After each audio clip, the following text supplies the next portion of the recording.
Imagine descobrir que Deus não está distante, nem escondido em algum lugar do universo. E se o poder que cria toda a realidade estiver dentro de você neste exato momento? Nesta profunda palestra de Neville Goddard, de fevereiro de 1972, somos convidados a encarar uma verdade que pode transformar completamente nossa vida. A imaginação humana é o próprio poder criador de Deus em ação. Neville revela que aquilo que você imagina, consciente ou inconscientemente, está constantemente moldando os acontecimentos de sua vida. Mas existe um detalhe essencial. A maioria das pessoas passa o dia inteiro imaginando exatamente aquilo que não deseja viver. Nesta mensagem poderosa, você vai entender por que a imaginação cria a realidade.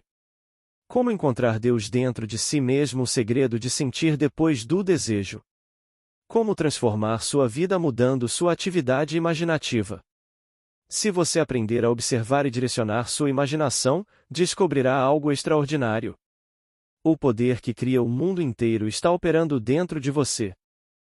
Novas ideias exigem muitas reiterações e reformulações antes de se tornarem parte do pensamento geralmente aceito.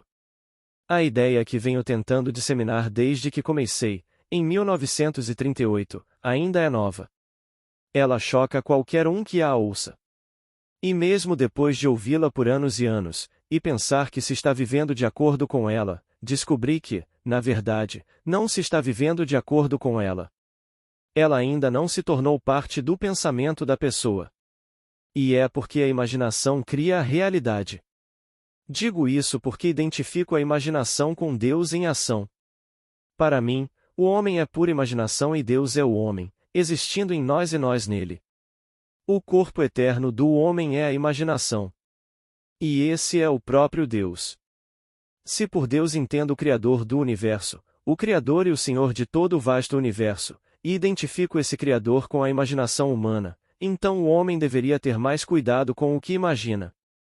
Portanto, posso concordar com a afirmação imaginar cria a realidade. Contudo, se eu observar atentamente ao longo do dia, se eu observar o que estou imaginando, encontrarei inúmeros momentos em minha vida em um período de 24 horas ou outro, nas 18 horas em que estou acordado, em que estou imaginando coisas que não desejo experimentar. Se eu realmente acreditasse que a imaginação cria a realidade, seria mais cuidadoso, mais preocupado com o que imagino. Então, vou fingir que acredito nisso e dizer a imaginação cria a realidade, e seguir cegamente imaginando qualquer coisa, menos aquilo que quero criar, começando pelo jornal da manhã e reagindo a coisas que você não sabe se são verdadeiras, podem ter sido plantadas por algum assessor de imprensa, por algum lobista. Você não sabe. E aqui reagimos enquanto lemos, e então passamos pela vida em apenas 24 horas e descobrimos que a maior parte delas é gasta imaginando o que não queremos experimentar. Se o homem apenas olhasse para o mundo como um mundo de aparências, por trás do qual se esconde a realidade da imaginação, ele encontraria a verdade, ele encontraria a Deus. Como é narrado no capítulo 17 do livro de Atos. Bem, é uma história, e se é historicamente verdadeira ou não, pouco importa. O objetivo é destacar uma ideia. Conta-se que os atenienses passaram o dia inteiro na praça do mercado em busca de uma nova ideia, seja contando uma ou ouvindo alguma. Então, surgiu um homem chamado Paulo. E eles se perguntavam: o que será que esse tagarela tem a dizer? Qual é a sua nova ideia? E ele lhes contou sobre Jesus e a ressurreição. E nos dizem que os epicuristas e os filósofos estoicos zombaram dele e o ridicularizaram. Outros dizem que ouviremos mais sobre isso depois. E ele lhes disse, e tudo isso é irônico se você ler com atenção. Ele disse: ó homens de Atenas, vejo em todos os sentidos que vocês são muito religiosos. Pois, ao passar, observei os objetos de sua adoração. Imediatamente percebemos a ironia, os objetos de sua adoração. Então ele disse: notei esta inscrição sobre um altar. Ao Deus desconhecido. Portanto, o que vocês adoram, desconhecido, eu lhes revelo. Então ele lhes fala do único Deus, o Deus que criou tudo, e ele não é um Deus distante. Ele habita em todos nós, está dentro de cada ser no mundo, o Deus do universo, não feito por mãos humanas. Vocês não o encontrariam em um templo, em uma igreja, em uma catedral, ou nos pequenos objetos de adoração que vocês fazem de mãos humanas e depois adoram e chamam de Apolo. Mas ouçam, o Deus de quem falo está dentro de todos. Esse é o Deus de quem falo. Esse é o Deus que ressuscita os mortos. Bem, eles riram e zombaram dele. Depois, nos contam que ele foi de Atenas para Corinto.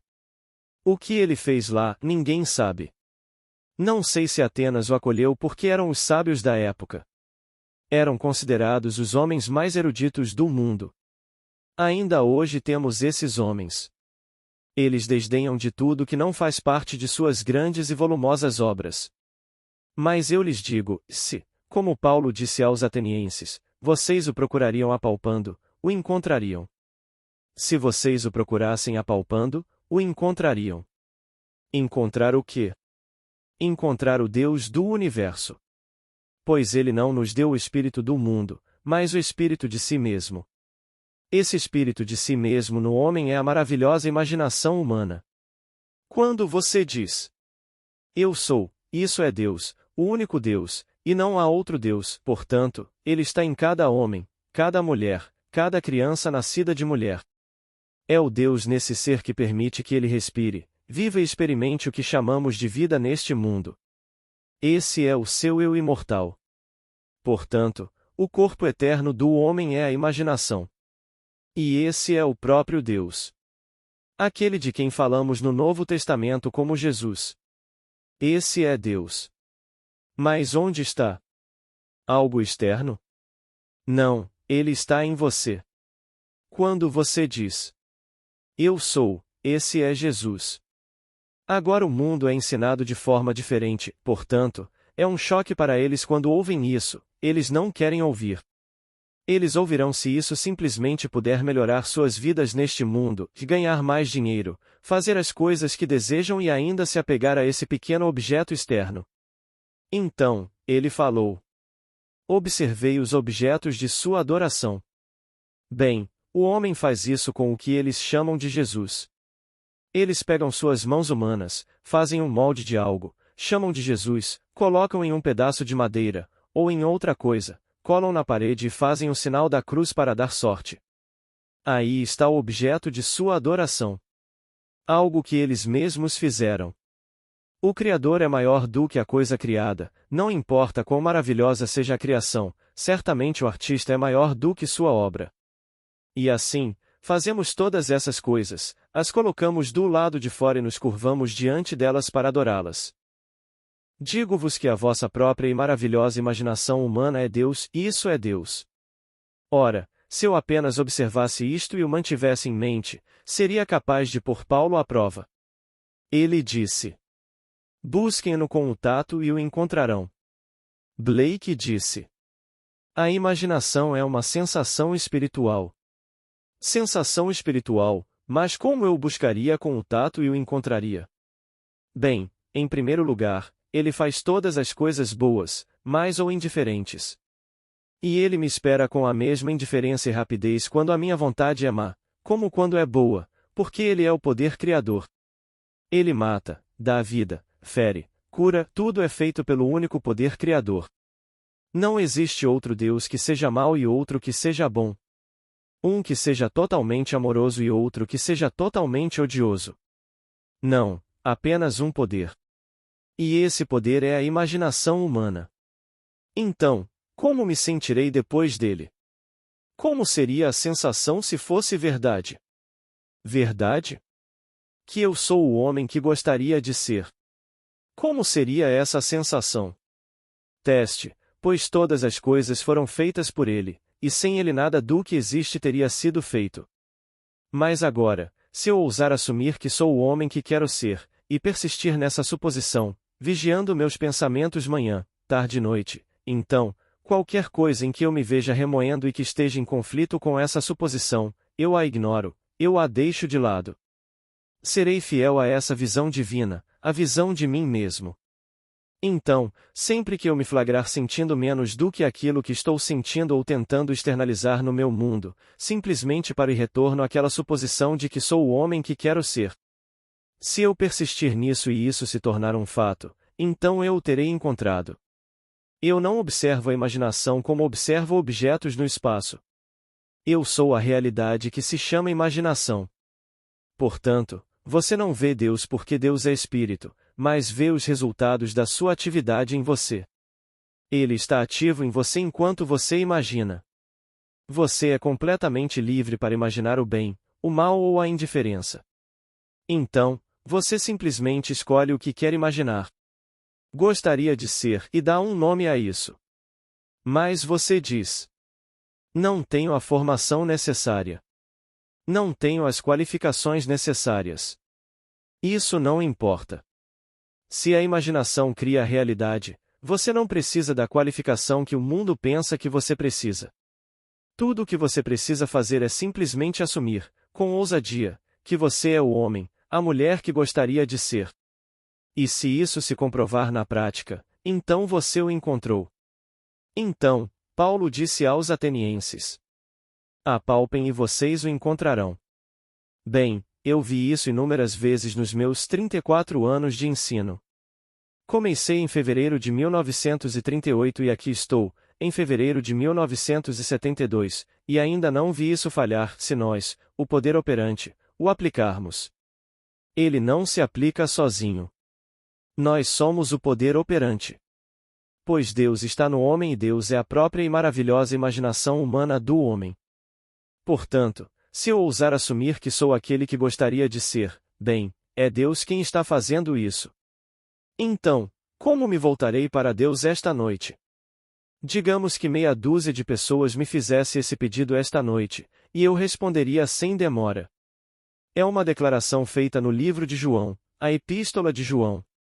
Se sabemos que ele nos ouve em tudo o que lhe pedimos, sabemos que já alcançamos o que lhe foi pedido. 1 João 5 versículo 15. Bem, quando eles falam comigo, dizem: eu gostaria disso e daquilo, instantaneamente, isso se encaixa na minha regra de ouro. É algo que eu mesmo gostaria. Se eu estivesse no estado de consciência deles, eu gostaria disso. Não viola a minha regra. Não prejudica ninguém. Não tira nada de ninguém. Bem, será que eu ouvi? Ouvi sim. Bem, se eu e o Pai somos um, então, o Pai ouviu. Não sei quais serão os meios para que isso aconteça, mas não posso negar que ouvi. Se eu ouvi, e eu e o Pai somos um, bem, não posso agora dizer ao meu ser interior: obrigado, Pai. Você ouviu porque eu ouvi, pois se sabemos que Ele ouve tudo o que lhe pedimos, então sabemos que já alcançamos o que lhe pedimos. Então, como me dizem?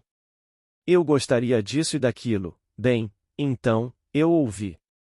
Eu, como um homem chamado Neville, não sei como isso vai acontecer. Eu não sei. Não vou sugerir o que eles fazem ou o que deveriam fazer.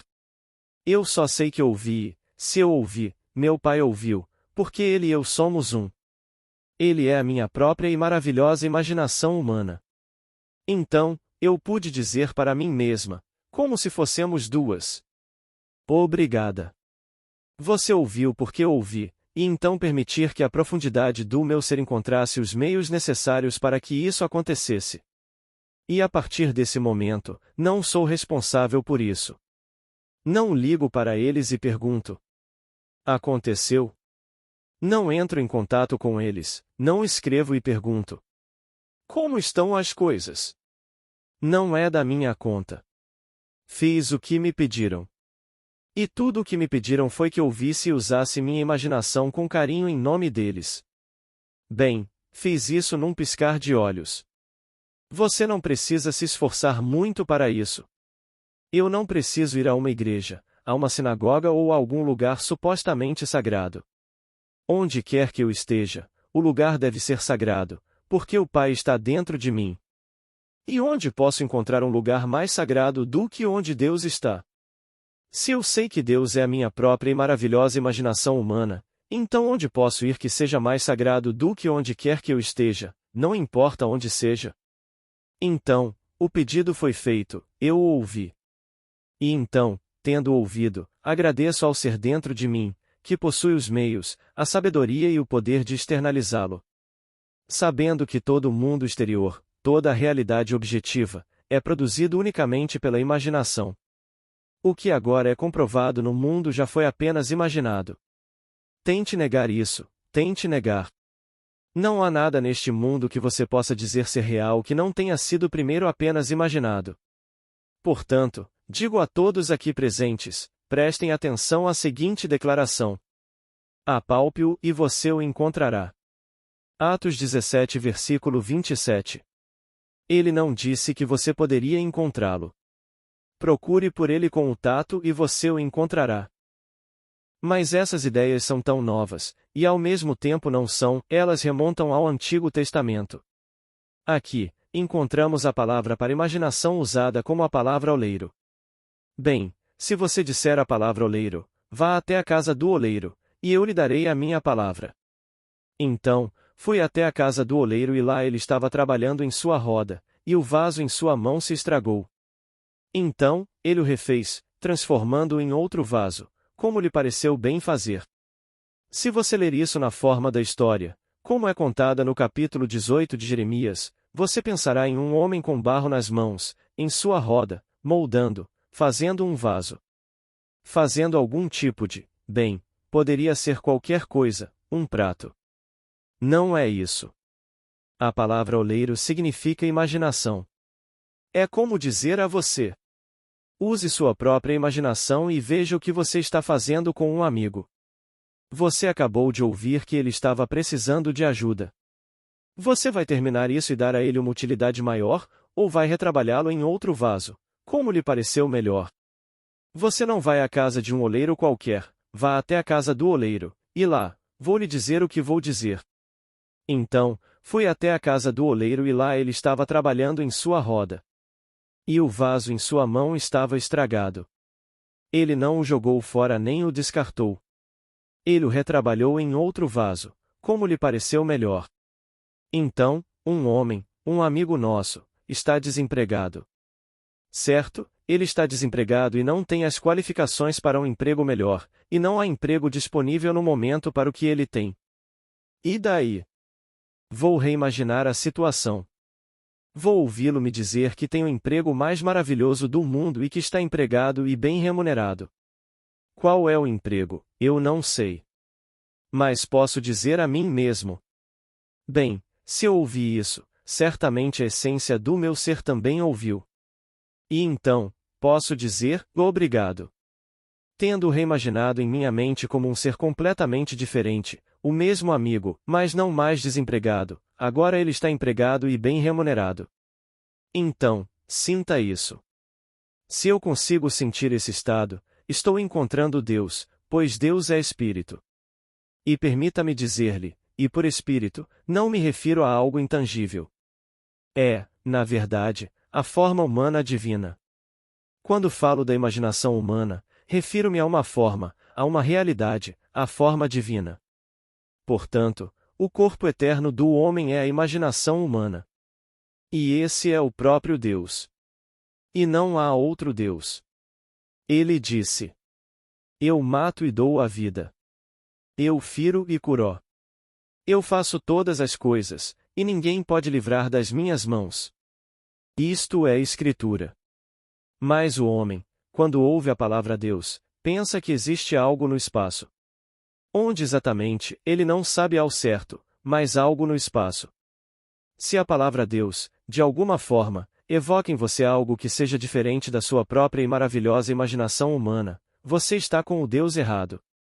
Se a palavra Jesus lhe faz pensar em um homem que viveu há 2000 anos, morreu há 2000 anos e ressuscitou há 2000 anos, você está enganado.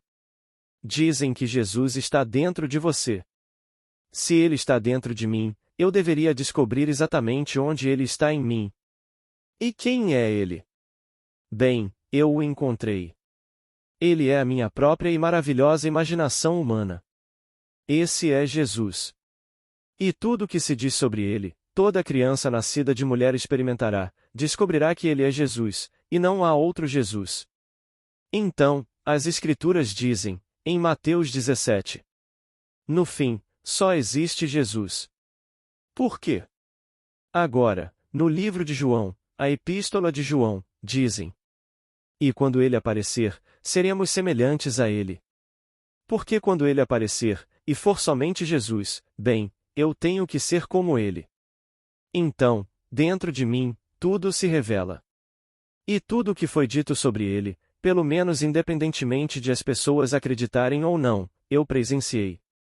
E, pessoalmente, não me importo se aceitam ou não. Assim como Paulo, os sábios, os epicuristas e os estoicos zombaram dele, riram dele, caçoaram dele. Então, ele foi para Corinto. Simplesmente fez o trabalho para o qual viera. Então, contou a história e disse: vocês estão adorando o quê? Algo superficial. E aqui vocês colocam uma inscrição sobre o altar. Ao Deus desconhecido. Vocês dizem desconhecido. O que vocês conhecem, digam que é desconhecido, eu lhes falarei de um Deus conhecido. Agora, acredite em mim e procure por ele, e você o encontrará. Como eu o encontraria? Bem, se esta noite eu quisesse estar em Nova York e me deitasse na cama, ao me deitar, eu presumiria que já estou em Nova York. Mas como eu saberia que estou lá? Se sou pura imaginação, devo estar onde quer que eu esteja na imaginação. Bem, se estou imaginando Nova York agora, como você pensa no mundo? Pensa na Califórnia, no sul da Califórnia, onde você coloca o corpo. Ou você o vê na cama enquanto pensa. Bem, então você não está em Nova York. Você o vê a 4.800 quilômetros a oeste de você? Bem, então você está em Nova York. Pois se você estivesse em Nova York, você veria o corpo em sua mente a 4.800 quilômetros de distância, em Los Angeles. E você estaria pensando a partir de Nova York, em vez de pensar em Nova York. Então, tudo se resume a descobrir esse poder fantástico, o poder criativo do homem e como ele opera. Pois não existe no mundo problema comparável a este de desvendar o mistério da imaginação.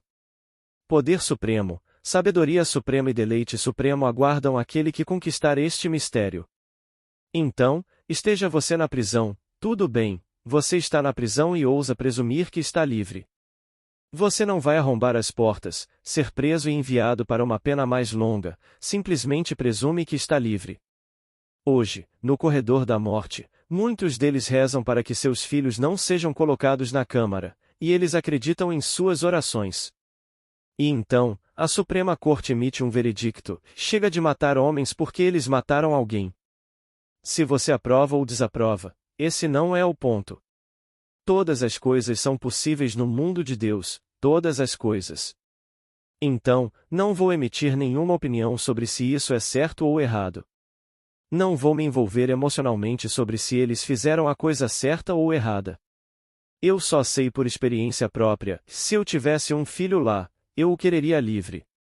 Se ele estivesse lá, ele não está, mas se estivesse, eu o quereria livre. Independentemente do que ele fez, como alguém que ama seu filho, eu o quereria livre. Mas não vou emitir nenhuma opinião ou julgamento sobre a decisão da Suprema Corte. A questão é que tudo é possível. Diga-me o que você quer, se estiver dentro dos princípios que eu chamo de regra de ouro, que é simplesmente fazer aos outros o que você gostaria que fizessem a você. Se encaixar nesse princípio, então você está no caminho certo. Bem, você não pode fazer isso fisicamente, não. Você não tem o poder nem a sabedoria para isso. Mas existe algo dentro de você, que é a sua essência, algo que pode fazer isso. Sabe exatamente como fazer. Você pode confiar nisso? Você pode confiar que esse ser dentro de você ouviu o que você ouviu? Eu ouvi neste nível, o pedido feito. E se eu ouvi neste nível, certamente a profundidade do meu próprio ser ouviu, e nessa profundidade, ele tem meios e recursos que eu não tenho neste nível. Portanto, não me preocupo com como isso vai funcionar. Eu só sei que vai funcionar. Simplesmente assumindo que eu já sou quem eu quero ser. E se eu ousar assumir isso e permanecer fiel a essa crença, então ela se torna um fato. Então, imaginar, somado a esse tipo de fé em Deus, e Deus é a sua própria e maravilhosa imaginação humana, é o caminho para o sucesso. Imagine como se fosse verdade e siga em frente, sem saber como se tornará realidade. Mas se tornará realidade, e eu o convido a testar. Simplesmente tente, não lhe custa nada. E se eu tirar de vocês os seus deuses, como Paulo tirou dos atenienses os seus, então será uma bênção. Se vocês puderem perder o seu Deus, é uma coisa boa, porque os deuses verdadeiros vocês não podem perder e vocês nunca podem perder o seu ser, nunca podem perder a noção de eu sou. Vocês podem perder tudo mais, mas nunca podem deixar de ter consciência de que vocês são, isso é Deus. E então, se eu não puder tirar isso de vocês, bem, então eu não posso tirar o verdadeiro Deus de vocês. Se eu puder tirar qualquer outra coisa de vocês e vocês a adorarem, vocês terão o Deus falso. E eu lhes fiz um favor ao tirar qualquer coisa, menos a realidade, porque eu não posso tirar a realidade de vocês. Portanto, todos os outros serviços e cerimônias não significam nada, absolutamente nada. Dedique-se à obra de seu Pai, que é você mesmo fazer coisas nobres neste mundo, imaginando o melhor, e isso acontecerá. Por isso digo que, se parece que repito e reafirmo a mesma coisa noite após noite, é porque é essencial. Porque, se você for completamente honesto consigo mesmo hoje e observar o que está imaginando ao longo do dia, você se envergonharia do que imaginou. E, no entanto, você está imaginando coisas que não quer que aconteçam. E, no entanto, você dá crédito, mesmo que superficialmente, à afirmação de que imaginar cria a realidade. E então, um momento depois, uma amiga minha em São Francisco, ela era amiga de uma amiga em comum e elas não se davam muito bem, exceto em alguns momentos. Certa noite, viajando de bicicleta com ela, fomos até a península, a uns 120 quilômetros de distância, para jantar, um jantar adorável. E durante toda a volta, uma neblina muito, muito densa, mal se conseguia enxergar a poucos metros de distância. E ela estava falando dessa minha amiga, que ela dizia ser amiga dela, e reclamava muito dessa mulher. Fulana de tal, eu nem escreveria isso. Não dava para escrever, queimava a página. E então, no final da sua declaração, ela dizia: Deus a tem em sua glória. Ela continuou detonando essa mulher durante os 120 quilômetros. E então ela justificava tudo e dizia que estava tudo perdoado. Deus a tem em sua glória. Então, ela ainda está aqui. A outra se foi neste pequeno período de tempo, e ela continua desempenhando o mesmo papel, usando sua imaginação de todas as maneiras que não deseja neste mundo. E as coisas foram de mal a pior no mundo dela. E continuam assim. E ela não consegue acreditar, nem por um momento, que é a causa dos fenômenos da sua vida. Oh, não, ela não consegue, nem por um momento. E, no entanto, eu tive uma longa viagem de 120 quilômetros com ela. Bem, levaria uma vida inteira para colher os frutos do que ela disse naquela longa viagem de volta para casa depois do jantar. Portanto, o homem tem uma memória muito fraca e não se lembra de quando fez essas coisas, mas existe uma profundidade no homem que não se esquece. Somos advertidos em Gálatas. Não se enganem. De Deus não se zomba. Pois o que o homem semear, isso também colherá. Gálatas 6 versículo 7. Então, o poeta nos diz: Vejam aqueles campos. O gergelim era gergelim, o milho era milho. O silêncio e a escuridão sabiam. Assim nasce o destino de um homem. A luz da Ásia. Oitavo livro, de Sir Edwin Arnold. Então, você não reconhece a sua própria colheita, mas ela não poderia estar errada. Tudo se resume à mesma semente. Você planta uma semente. Que semente era? Eu tinha esquecido qual era. Bem, espere até a árvore crescer, você saberá, porque não pode ser outra coisa senão o que foi plantado. Se eu plantar um carvalho, bem, então o carvalho vai brotar e se tornar um carvalho. Se eu plantar esse tipo de bolota, essa será a árvore de carvalho. Mas se eu plantar outra coisa, bem, então espere. Se eu tiver esquecido o que plantei, espere, a colheita me mostrará. E o homem nega a sua própria colheita. Então, estou lhe dizendo que a sua própria e maravilhosa imaginação humana é Deus, é o Deus das Escrituras, o único Deus. Quer no Antigo Testamento você o chame de Senhor, Jeová ou Deus, ou no Novo Testamento você o chame de Jesus, é a mesma coisa. Este é o poder criativo no homem. E esse poder criativo no homem é a sua própria e maravilhosa imaginação humana. Por que repetir inúmeras histórias que já lhes contei? Eu poderia começar com novas, mas vocês conhecem a técnica, e ela é simples. Se tudo é criado pela imaginação humana, então que o homem comece a imaginar o que deseja ser. E se o fizer, o sucesso o seguirá. Mas, enquanto isso, tente podar a planta, porque quando você ouve pela primeira vez que sua imaginação é Deus, é um choque terrível. Porque, como disse o poeta, eis esta videira, encontrei-a uma árvore selvagem, cuja força desmedida a transformará em ramos irregulares, mas eu a podei. E então ela cresceu moderada em seu vão gasto de folhas inúteis, e se entrelaçou, como vês, nestes cachos cheios e nítidos, para retribuir a mão cuja previsão a feriu. Então, quando você encontrar pela primeira vez a videira mencionada na Bíblia, eu sou a videira da eternidade, eu sou a verdadeira videira e meu pai é o cultivador da videira.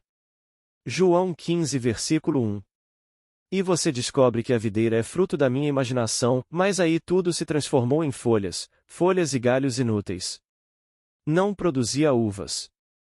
Então começo a podar a árvore observando o que imagino ao longo de 24 horas. E isso vira um hábito. No dia seguinte, me saio um pouco melhor, no terceiro dia, melhor ainda, no fim da semana, já tenho o hábito de observar o que estou imaginando. E não espere, corte o pensamento imediatamente. Pare com isso.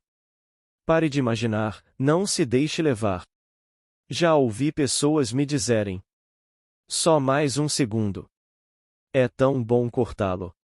E assim, na mente delas, estão repreendendo alguém, tudo em sua imaginação, sabendo que vão colher os frutos disso.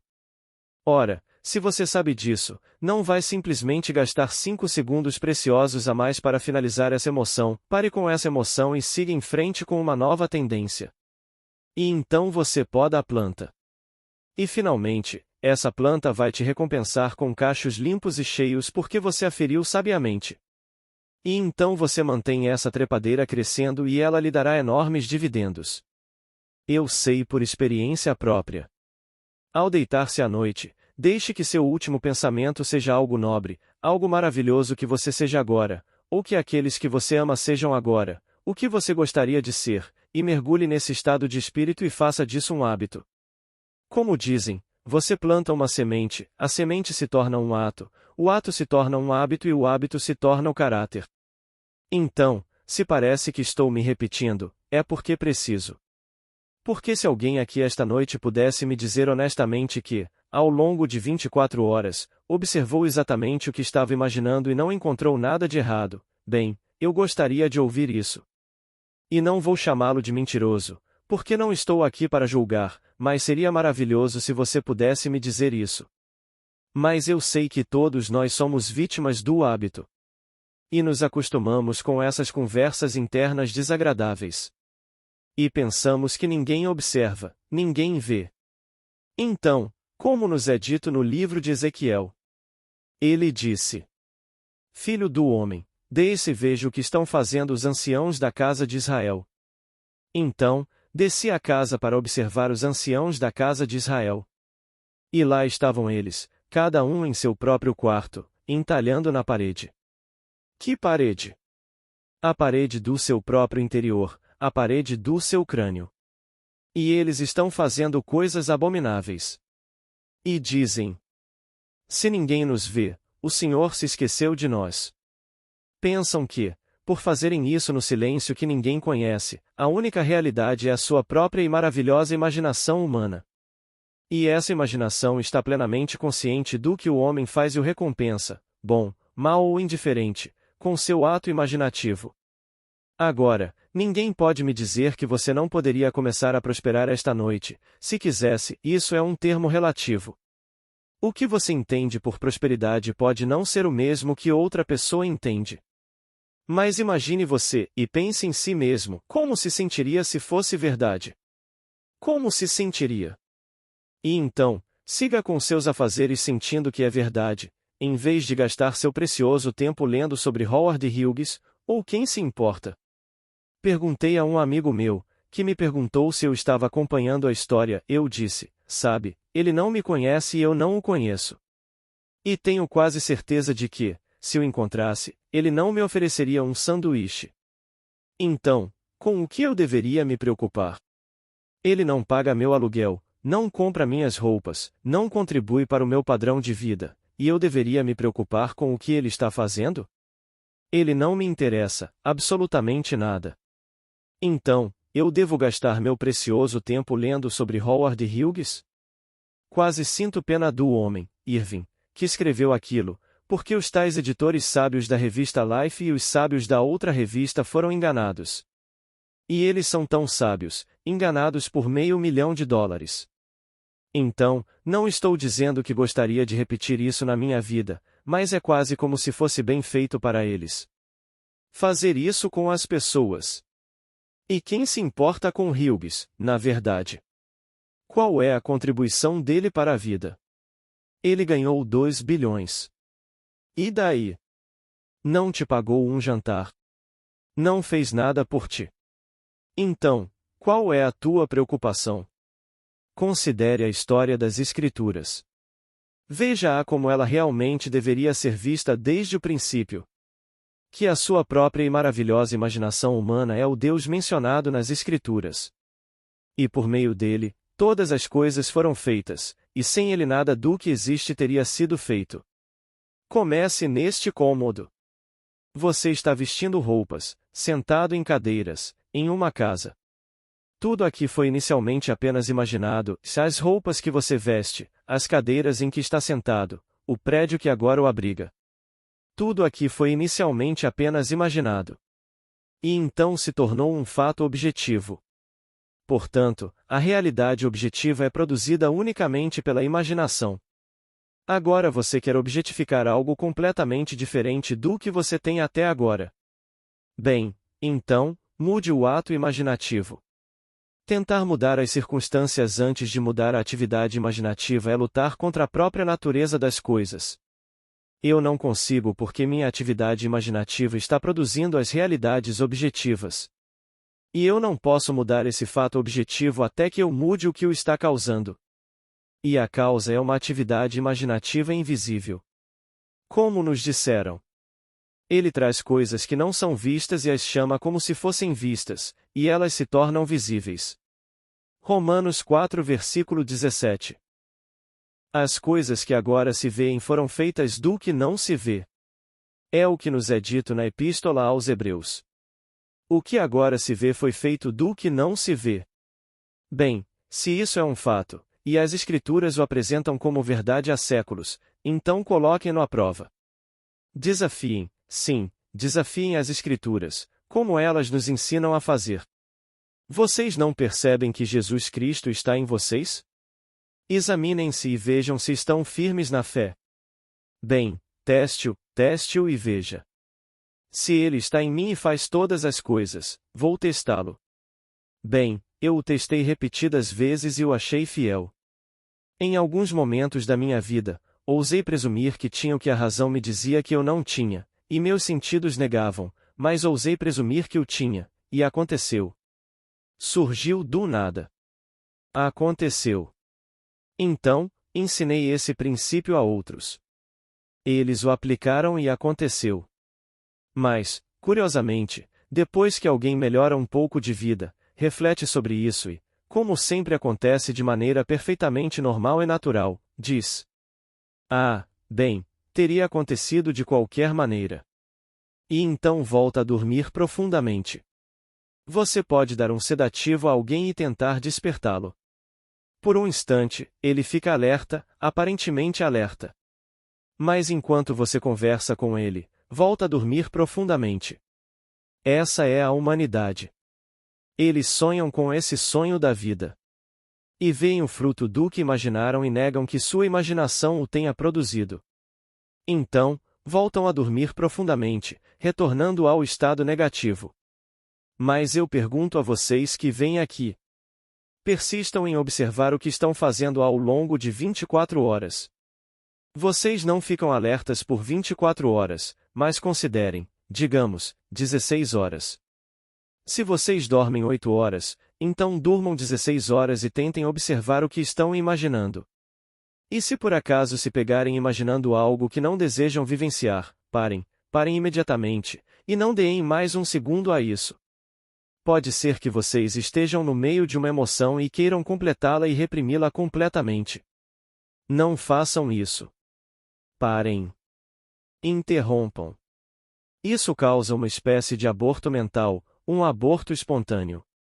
Se vocês interromperem a emoção sem explodi-la, não conseguirão. Então, tateiem à sua procura e o encontrarão. Foi isso que ele disse aos atenienses. Mas ele apontou todos os objetos de sua adoração. E cada objeto que ele apontou era algo que eles mesmos haviam feito com as próprias mãos e depois adoravam. Consigo me lembrar agora, quando eu era jovem no mundo da dança, havia uma moça bonita, que tinha uma pequena estatueta do que ela chamava de Virgem Maria. E antes de entrar no palco, ela a beijava.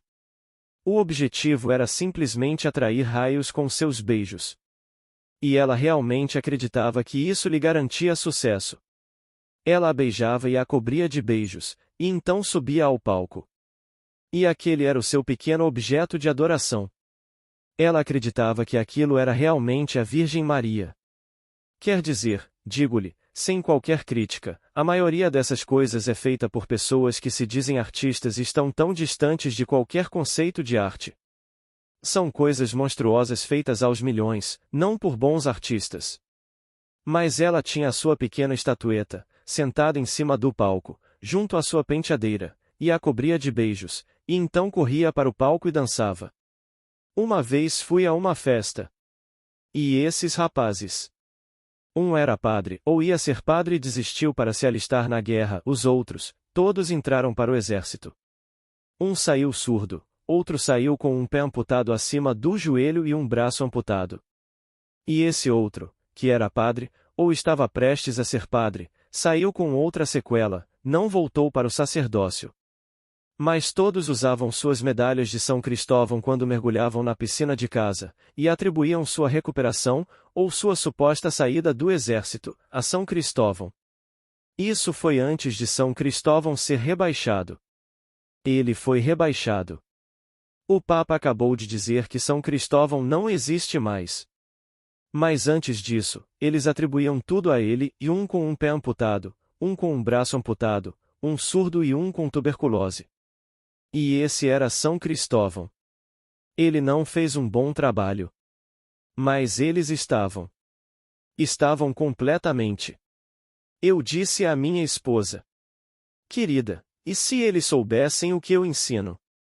E se eles tivessem ouvido falar do que eu faço? Será que eles me aceitariam aqui? Ah, disse ela, com certeza eles a teriam aqui porque, no que lhes concerne, você não é salva, você não poderia ser salva. Você é protestante. Então, como poderia ser salva? Eles amavam muito meu pai, disse minha esposa, amavam-no mais do que amavam seu próprio povo, mas ele não podia ser salvo porque era protestante. Portanto, não importa realmente o que você faça. Então, não se preocupe se eles souberem o que você está ensinando, eles nem sequer emitiriam uma opinião, porque não importa. Só o que lhes foi ensinado a acreditar é verdade. E essa é a única verdade. Portanto, aproveite o dia. Então, eu fiz isso. Aproveitei o dia e observei toda essa bobagem. Então, estou lhe dizendo que sua própria e maravilhosa imaginação humana é Deus, não existe outro Deus. Se você acha que existe outro Deus, então você tem dois deuses. E se você começar com 2, você terá 4, e 4 lhe darão 8, e 8, 16, e então você terá milhões de deuses. Só existe um Deus. Ouve, ó Israel, o Senhor, nosso Deus, o Senhor é um só. Deuteronômio 6 versículo 4. E esse Deus é Eu Sou. Esse é o seu nome, para sempre sempre sempre. E quando você diz Eu Sou, você está, na verdade, anunciando o fato de que está imaginando. Isso é imaginação, isso é Deus. E é a imaginação humana. E é o corpo eterno do Salvador. E o único Salvador é o Senhor Deus. Eu sou o Senhor, teu Deus, o Santo de Israel, teu Salvador. E além de mim, não há Salvador. Isaías 43 versículo 11. Portanto, o Jesus do Novo é o Senhor, Deus do Antigo. E onde ele está? No homem. Ele não nos deu o espírito deste mundo, mas o espírito de si mesmo. E esse espírito de si mesmo está no homem como a própria e maravilhosa imaginação humana. Agora, vamos entrar no silêncio.